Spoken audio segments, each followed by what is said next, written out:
We're talking with State Senators Gene Fuller and Michael Rubio.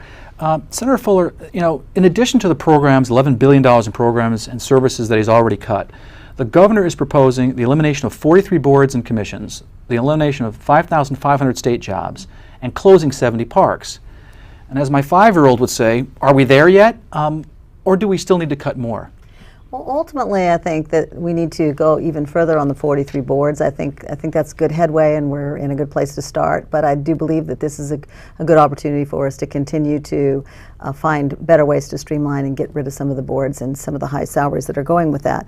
I think we believe that there will have to be more cuts in state services in some ways, and certainly streamlining them, figuring out, how to make those services work better. But we're still talking about, $9.6 billion. If redevelopment doesn't get changed, add another $1.7 billion on top of that. Over $10 billion. And so the question is, are there sufficient? So we went to a cuts-only budget. Let's say, are there enough cuts available to another $10 billion in cuts? Well, we believe there are. The Assembly Republicans put out a plan that is pretty well publicized that has that amount of savings in it. And we believe that there's a place to get there. When it was tough a couple months ago, but it was a bipartisan solution to cut $11 billion. And I believe when it makes sense to the legislatures what is being proposed, that we can have another deal. Now I want to ask you, Senator Rubio, about that Assembly Republican plan. They say they can balance the budget without any tax increases. What are your thoughts on that?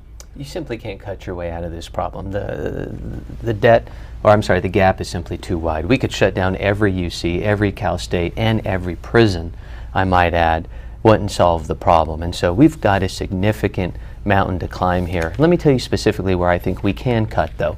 Right now, I think it's a shame in our society where prisoners receive better health care than law-abiding citizens. We've got to cut the waste, and we've got to reduce the costs as it pertains to our prison system within the California Department of Corrections. With that said, you have to have a balanced approach. I think what is going to be the only way that we get ourselves out of, when we started this, it was a $25+ billion hole. It has to be a balanced approach. Maintaining the tax laws that exist today to a certain degree. The governor has rolled out his May revise delaying some of that, 12 months even longer, and together with some substantial cuts. As you noted, we already cut $11 billion, and we could cut some more, particularly on the commissions. The chair, the subcommittee on budget that I happen to chair in the Senate, we're going to start our hearings this week to review those committees, and there are over 300. We can cut more than 43. Because they're just a lot when you think about it. Certainly. Let me ask you about this. Voters have consistently said that they want to tax the wealthy, somebody else, for things like education. Isn't that one of the problems, though, that California is over-reliant on income taxes, particularly those paid by the wealthy? It gets back to my statement about how our budget system is broken with respect to revenue cycles. But I can tell you, the best revenue cycle that we could ever get is a hard-working person that's got a job today. And that's what we can do to solve this budget. It's not taxing the rich. It's seeing to it that we get government out of the way, streamline government permitting. I'm chairing a committee on economic development and streamlining permitting in the state of California to put people back to work. One of the problems we have in our state is too many people are without a job today. I want to ask you, Senator Fuller, local control has always been a big issue for Republicans. Senate Pro Tem Steinberg has this proposal, Senate Bill 653, that would allow local jurisdictions to decide whether they want to raise non-property taxes, things like sales taxes, income taxes, to support local services. Still would need probably a 2/3 vote in most situations. What do you think of the proposal? Well, local control is always something that Republicans embrace, but in this case, one of the problems with this particular bill is it doesn't take away the mandates and it doesn't guarantee ongoing funding for those mandates, so eventually local government would be left holding the bag. And at this point, the other problems are, how would you collect all those monies from all those different jurisdictions? It's a very expensive proposition. And how would you establish residency? People are moving all over the state. So at this point, I don't think this bill is really a local control bill. It's sort of a pass the buck bill a little bit, and we're not really thinking that it's going to solve the problem. We've only got about 30 seconds left. Sure.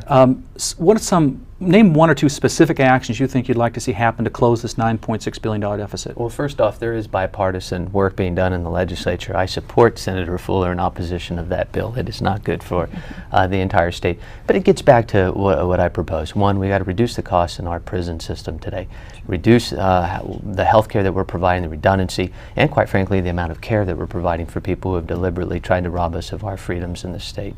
Second, we've got to reduce the commissions that's already put out, and we've got to find a way to make government more efficient. And I think there are some significant cuts that we can still make within state government to make it smaller and more responsive on behalf of the people. Only have a few more seconds left. One or two things, We whatever. still need pension reform. We still need more job creation. We still need to be able to reduce the regulatory burden. My bill last week didn't get through, which would have done that. And there's $1.3 billion on the table that still needs to be cut. Well, I want to thank Senator Michael Rubio and Senator Gene Fuller for being with us, as well as legislative analyst Mac Taylor. If you want to keep up with local politics and policy, you can sign up for our award-winning e-newsletter, the Maddy Daily, by logging on to our website at maddyinstitute.org.